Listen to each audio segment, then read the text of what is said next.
Got a question for you this morning. Are you a discourager of others? Does Satan use you to try to help people to feel down about themselves, to feel like failures?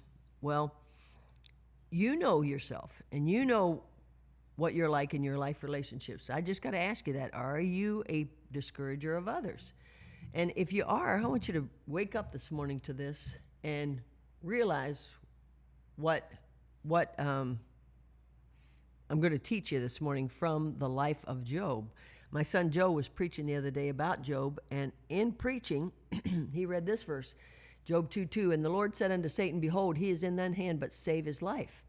And in it, Job said, in the context of that, he said to Satan, you can take anything but his life.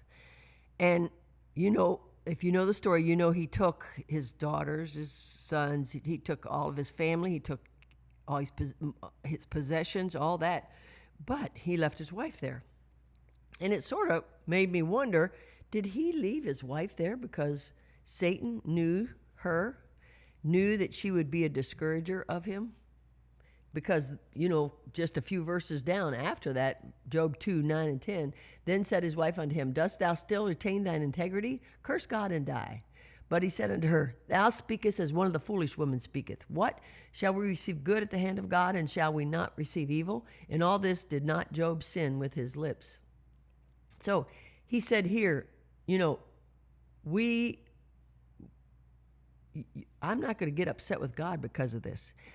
And we got to realize that when things are going wrong shows our true character, ladies. Now, I'm being honest. I really believe that if I'd have been Job's wife, I'd have done the same thing. I would have just said, give up.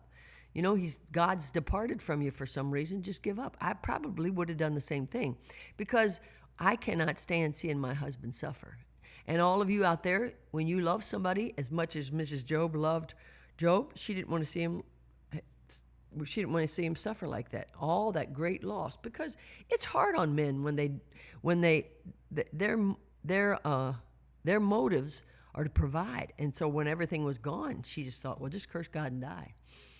But we got to realize that we've got to be supernatural when it comes to things going wrong, when it comes to being discouraged, because we got to see God in all that he does. And we got to realize that God is faithful. And I guess it's our spiritual life that shows whether we can take it when things go wrong.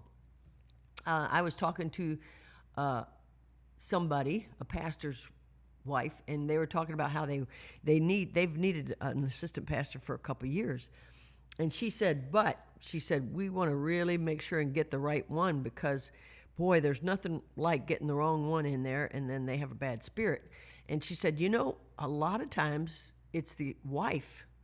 If she doesn't have a spirit of, I'm going to make it no matter what's going on, or I can do this, or I'm happy that we're serving God, she said she makes her husband pretty miserable.